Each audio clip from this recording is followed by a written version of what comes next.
I think the big problem for Trump moving forward, and here we're talking mainly about Ukraine, is not the Russians. I think the big problem is the Europeans, and an even bigger problem is the Ukrainians. And the fact is that the Europeans and the Ukrainians do not want to cut a deal with Putin. And the deal that Trump appears to be working out is one that is antithetical to them. I think that he understands that Putin is a tough customer. I think he understands that Putin is in the driver's seat. And I think he understands that he's going to have to accommodate the Russians in large part if he wants to get a deal over Ukraine. So the question is, let's assume that Putin and Trump work out a deal. What happens then with the Ukrainians and the Europeans? I think probably Trump can coerce the Europeans. He has a lot of cards to play with the Europeans. They're not playing a powerful hand, and he can get them on board. But the Ukrainians are a different matter. It'd be very difficult to get them to accept the parameters of the deal that appears to be on the table. Well, the counter to that is that the Europeans will pick up the slack. And if you believe the Europeans cannot pick up the slack and that the United States will have coercive leverage over the Europeans, and I believe those two things, then the Ukrainians are pretty much on their own. And the Ukrainians on their own up against the Russians, it's really Bambi versus Godzilla. But the best solution is to create a neutral Ukraine that doesn't threaten Russia, and then have Ukraine do everything it can to have decent relations with Russia. But the number of people who make that argument are very small, and it's an argument that's been very hard to sell. I think it's an argument that Trump and his lieutenants have bought onto. I think they agree with us. But again, they may get that deal with the Russians, but the question is, can you get the Ukrainians and the Europeans on board? Well, you want to remember that once Germany is on its own and Germany has to provide for its own security, it will think about the world much more differently than it does now, because now it has the United States sitting on top of it. Germany doesn't have nuclear weapons. What's going to happen if the United States leaves to Germany in the pursuit of nuclear weapons? Are they going to get their own nuclear weapons? Are they not? And furthermore, in between Germany and Russia, there is a lot of territory, and there's a lot of potential for conflict in that piece of territory between Russia and Germany, and a security competition could take place. So there are just all sorts of scenarios that are hard to predict that lead to big trouble. And what you want to do if you're a European is you want to head this trouble off at the pass. And the best way to do that is to keep Uncle Sam firmly enmeshed in the European security equation. I think they think that threat inflation is essential to keep their publics on board, and also as a way to maybe convince the Americans that the boogeyman is coming and that Europe needs help from the United States, much the way it did in World War I. There's an important economic dimension, but it's very important to understand that a large-scale American military presence in Europe serves as a pacifier. The Europeans like being subservient to the United States because the United States keeps the peace. Their great fear is not so much that the Russians are going to attack into Western Europe. Their great fear is that the Americans are going to leave and they're going to be left on their own. And they know what's happened in the past when they were left on their own. And it usually is not a happy ending. I think that Trump has interests that go beyond Ukraine.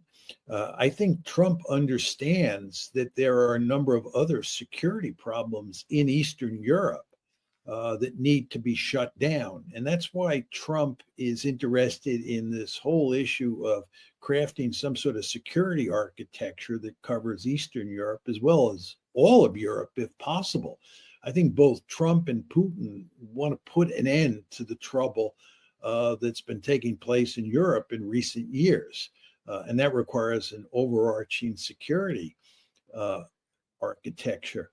So I think he has a lot of different reasons for wanting to end the Ukraine war. Now, you raised the issue of arms control and another START agreement. I think Trump is basically interested in an arms control agreement, but I think arms control moving forward is going to be an extremely thorny issue. And the reason is that we now live in a world where there are three great powers instead of two great powers. You and I are old enough to remember the Cold War and the great difficulty the United States and the Soviet Union had crafting arms control agreements when there were only two great powers in the system, the United States and the Soviet Union. Well, now you have three great powers, the Chinese, the Russians, and the Americans. And if you're going to craft meaningful arms control agreements, dealing with things like strategic nuclear weapons or intermediate range nuclear weapons, it's going to have to be done with all three powers. And that's going to be very difficult to get agreement with all three. So I think arms control is going to have a very rocky future. I also think that Trump is interested in pivoting to Asia. I think that Trump has his gun sights on China. I think he's interested in containing China. And I think to do that, he understands that you want to pivot out of Europe to pivot toward East Asia. I also think he understands that pushing the Chinese and the Russians together, or to put it in slightly different terms, pushing the Russians into the arms of the Chinese by continuing this Ukraine war doesn't make any sense at all. So you have this rather unusual situation where it's Donald Trump who's talking about peace. He's the peace president. And it was Joe Biden who was the war president. And Zelensky and Biden were birds of a feather. And the problem that Zelensky faces is that he now is dealing with a partner, and I use that word loosely, in President Trump, who has a fundamentally different view on the whole issue of war versus peace. And what Trump wants to do is come up with a peaceful agreement that he argues, I think quite correctly, Trump I'm talking about here, will work to Zelensky's advantage or to Ukraine's advantage. It's funny, but I think both you and I agree that what Zelensky wants is not good for Ukraine. What Trump wants is good for Ukraine. The difference between Biden and Trump is just so stark. First of all, Trump is a much more forceful leader than Biden was. But furthermore, Biden was a warmonger, and Trump, for all his flaws, is not a warmonger.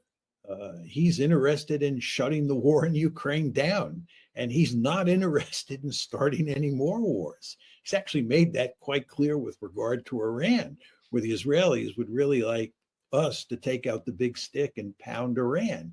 And he doesn't want a war with Iran, and he wants to shut this war down.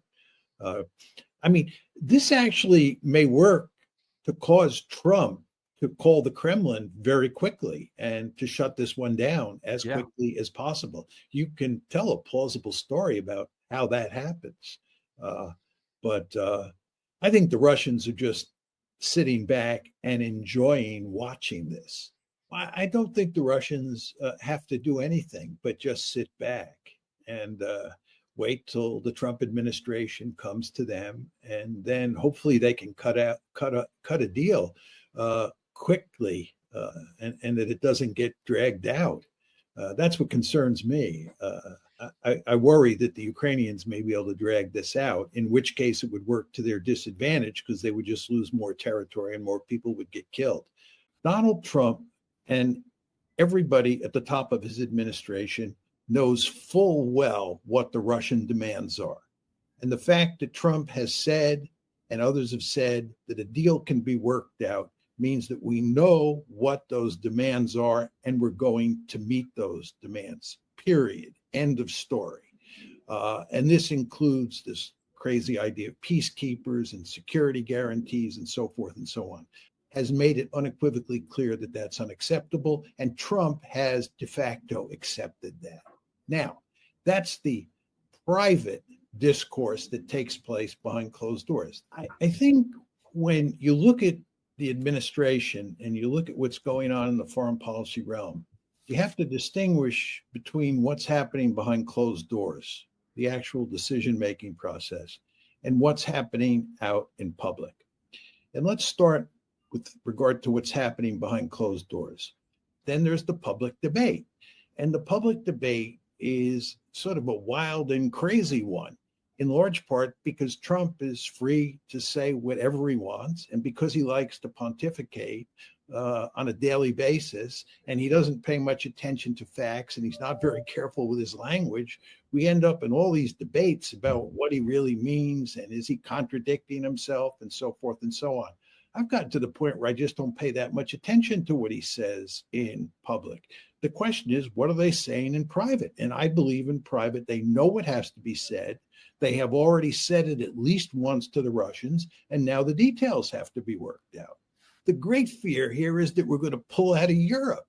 I mean, if you really think about what's going on here, it just shows you how bizarre these public debates are. The Europeans are greatly fearful that we're leaving the continent. We're not going to put troops in Ukraine. He has made it clear, Trump, that there is going to be no American security guarantee. He said that in public. And if there's going to be no security guarantee, there are going to be no troops in Ukraine. So this is not a serious issue. And by the way, there are not going to be British and French troops in Ukraine either.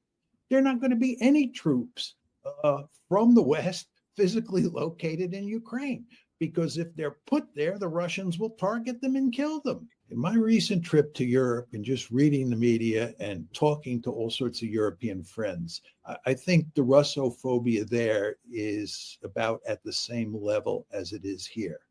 I think it's worst in Britain of all the European countries. I think Britain is right up there with us at the top of the ladder, but it's profound all across Europe. I think what they wanted to do is see if they could convince him to change his tune on Ukraine, to sort of act like a softer version of Joe Biden, number one.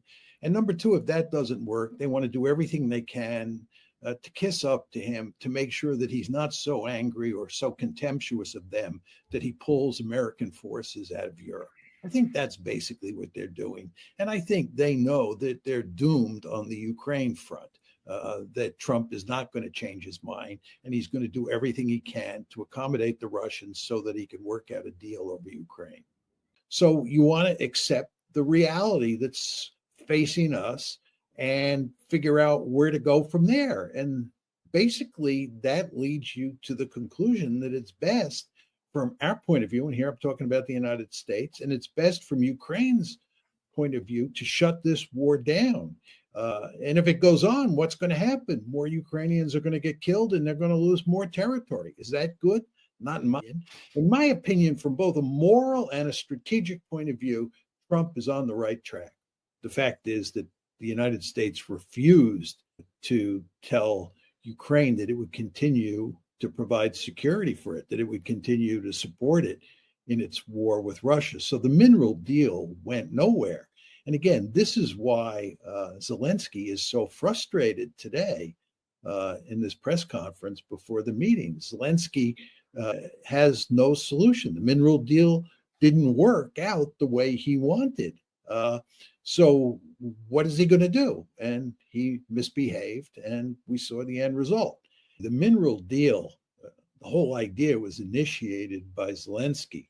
And really what he wanted to do was allow the United States to make a lot of money from Ukrainian minerals. And the quid pro quo would be that the United States would continue to provide security for Ukraine. My view is that it is likely that Trump will cut a deal with Trump and company surely know what the Russians want. They know what the Russian demands are. And it appears that they're willing to meet those demands. Otherwise, Trump wouldn't be saying that he had a really good conversation with Putin and that they understand each other and that he believes they can get a deal. So I think the deal is going to happen. So Netanyahu may be gloating now, but he ought to think long and hard, as many Israelis and their supporters should think about where this country is, where it's headed, and what that all adds up to, because this is not good. So the Israelis, they just do what they want. And again, the United States and the Europeans will back them no matter what. So what you see here is creeping annexation. And this is hardly surprising at all. Netanyahu talked about admiration for Israel. When I was young, there was a great deal of admiration for Israel in the United States and really around the world. But what's happened over time, and it's accelerated in the last few years, is that Israel has become a pariah state in almost all quarters. It's really quite remarkable. I believe here, even in the United States, there is a significant slice of the population that fully understands what Israel has become and where Israel is headed. And of course, as I've said on a number of occasions on this show, this situation's only going to get worse with time, because in those days, remember, I was there from 1966 to 1970. And the Israelis won the war in 1948. They won a war in 56, and then they won the 97 war, which was widely viewed as a classic military victory on a par with the German victory against France in 1940. So they were very highly regarded. And furthermore, in those days, the Israelis were considered David up against Goliath, because many of the myths that underpin that David versus Goliath worldview had not been shattered. But since, the early 1970s, my thinking, and I think the thinking of large numbers of people, including many Israelis, about Israel itself has changed significantly. But what Trump wants to do is shut down the war as soon as possible. And that is in Ukraine's interest. It's not in Ukraine's interest to continue this war. And although Zelensky thinks that's the case, he's just dead wrong. He has no real option here other than to go along with what President Trump wants. And as you and I have said on countless occasions, actually what Trump wants is what's best for Ukraine. Zelensky doesn't realize that, and most Ukrainians don't realize that. So in a very important way, I think that what Trump wants to do is good for Ukraine. He's made it very clear that Ukraine cannot be in NATO, and there's nothing that Zelensky can do to change that. Whether Zelensky came to Washington and behaved much the way Starmer and Macron did, or whether he behaved the way he actually did today, it just doesn't matter. Let's face it, he's between a rock and a hard place. He's the head of a country that is in the process of being destroyed. He has no way to fix the problem. And he's, I think, just frustrated beyond belief. And that was reflected in his performance today. Again, it wasn't a smart way to behave, for sure.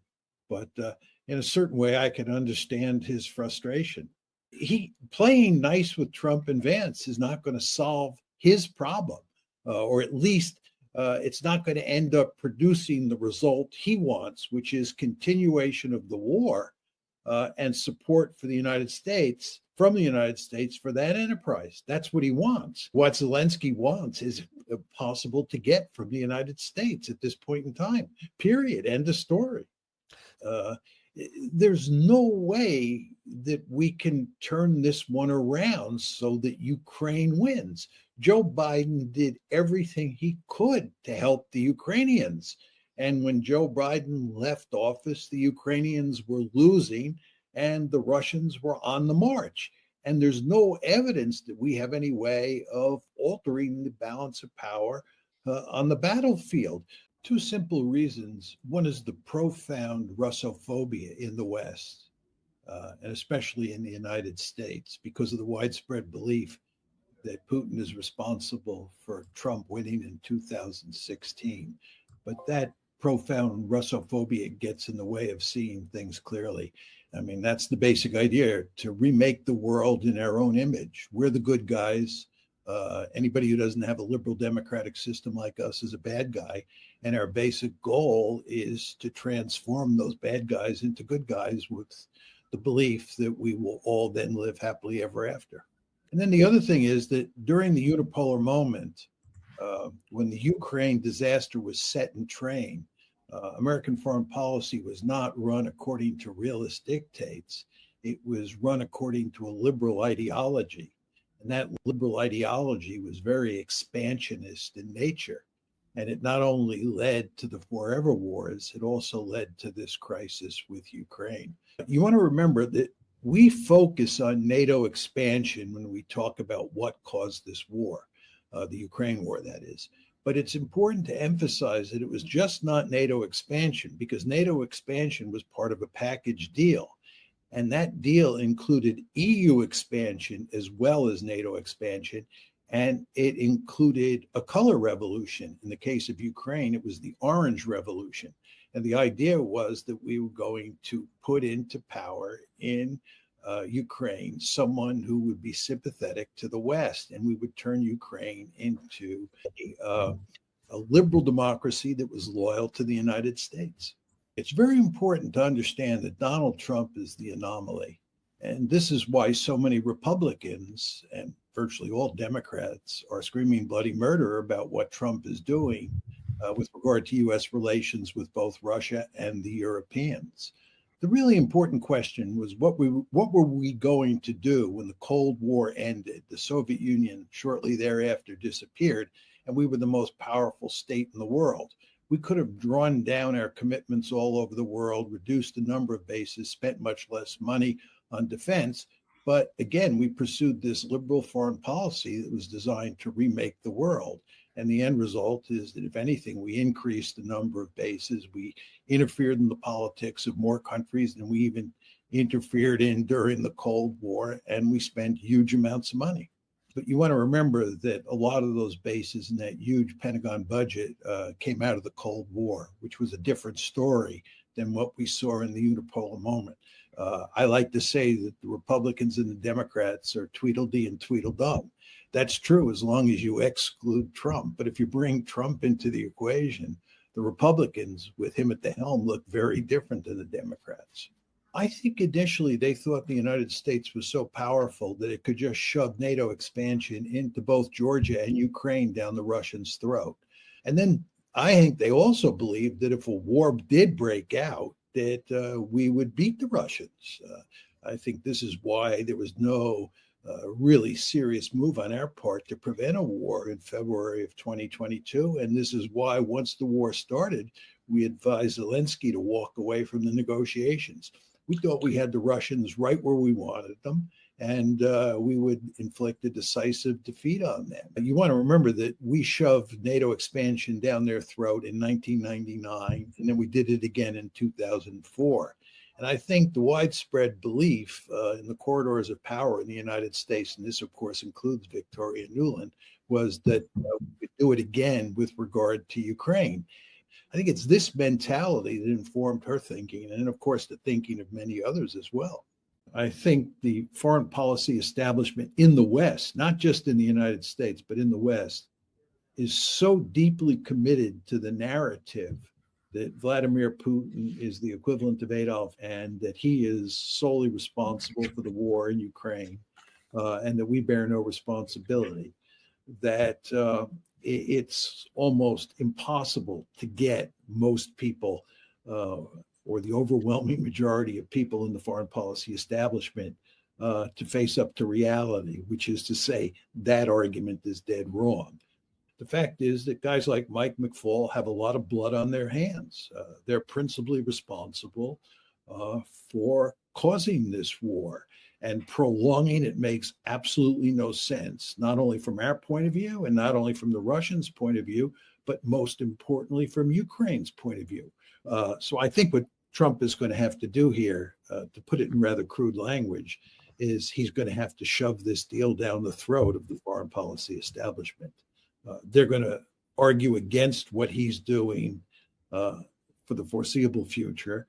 And he's just going to have to say, I don't care. We're going to have an agreement with the Russians, and then we're going to coerce the Ukrainians, and to a lesser extent, the Europeans, because they don't matter that much, but coerce the Ukrainians into accepting that deal. What happens if we listen to Mike McFaul and his ilk? The end result is the war will go on and on. more Ukrainians will die, Ukraine will lose more territory, and the United States will face an even bigger disaster in 2 years than it faces now. I think his whole approach to this has been wrong from the beginning. Well, the Europeans just don't matter much. There are three players in this situation who really matter. One, obviously, the Russians. Two, obviously, the Americans. And three, obviously, the Ukrainians. But the Europeans don't matter much. To make this deal work, what Trump has to do is he has to satisfy the Russians. And then he has to get the Ukrainians to go along with the deal that Trump works out with the Russians. That's really the essence of what needs to be done here. And they'll in the end go along with whatever Trump and the Russians work out. The key is the Ukrainians. And the Europeans just don't matter much. They don't have much power. And furthermore, without the United States on top of them coordinating things, they're just huge collective action problems at play, and they're at each other's throats. So they just don't matter much. And the other thing is, if you think about this, Trump has no exit option. If he walks away from the negotiations, what does he do then? He ends up as Joe Biden too. And that's not what he wants. And the Russians have surely figured this out, that Trump really has no option but to just go forward. I mean, we're losing on the battlefield. There's no way we can rescue the situation. But you want to understand that from Trump's point of view at this point in time, the name of the game is to make sure he does everything possible to get the Ukrainians to agree to the deal that he works out with the Russians. That's going to be mighty difficult to do. But there's no question, you're right, that if we just cut off the flow of weaponry completely, that Ukraine would be doomed very quickly. And it might make sense. It's very hard to know for sure from outside the Trump administration, but it might make sense to let those weapons that are now in the pipeline continue to go to Ukraine and use the threat of cutting them off as a lever to get Ukraine to go along with the deal that Trump works out with the Russians. I mean, that may be their thinking. It's just very hard to tell. Trump makes so many boasts that he doesn't carry through on that the costs of making these sorts of boasts and then not delivering is not very great. It's like when he says Canada is going to become the 51st state. Who seriously believes that? Or who seriously believes that he's going to turn the Gaza Strip into the Riviera of the Middle East? Even Lindsey Graham has told them that this is a foolish idea. I'm not arguing that there are statements that he makes that are of no consequence at all. Some statements that he makes are of huge consequence. And what he's doing on Ukraine, and in particular what he's doing vis-a-vis Zelensky, is of great consequence. So he just makes these boasts and people don't pay much attention to them. Biden was president when the genocide started, and Biden had all sorts of opportunities to act to stop the genocide and to influence Israeli policy in Gaza in ways that would put an end to the killing. This is not an issue for Trump at this point. Trump is walking into a situation where there is a ceasefire and where the Israelis really don't have an incentive to start up again with the genocide. There's no question that Trump, like Biden, is going to give the Israelis all of the deadly weaponry that they want and that we have. With some small exceptions. So in that sense, there's a continuation. But I think the key point you want to keep in mind is that Trump is operating in a very different environment, strategic environment in the Middle East than Biden was operating in. So the question is, how does Trump operate in that situation, which again is very different than the one that Biden confronted when he was president? Now, Netanyahu may have inclinations in that direction, but I think even he realizes that's not in his interest. His interest is just to make sure you don't have a ceasefire so he can keep his coalition together. You want to remember the IDF is in many ways a spent force. You don't hear much about this here in the West, but I believe the principal reason that you got a ceasefire on January 19th, and one of the principal reasons you're likely to get a second phase, is because the IDF is not interested in starting the war up again. He wants to make sure doesn't happen, I believe, is that you get a second phase of the ceasefire. And if you do get a second phase of the ceasefire, you don't get a third phase. He doesn't want a ceasefire, but that's not the same as saying that he wants to go in to Gaza and start the genocide up again. I think that the Saudis are at a point now where it's almost impossible to imagine them backing off from their demand that there be a Palestinian state before you have an Abraham Accord. Nor do the Saudis want a Palestinian state in Jordan or in Egypt. Right. They want a Palestinian state in the West Bank and in Gaza, with the capital of that Palestinian state being East Jerusalem. And I think the chances of that happening are remote, to put it mildly. And therefore, it's hard for me to imagine that you're going to get an Abraham Accord anytime soon, despite the fact that Trump wants it. And of course, the Israelis want it as well.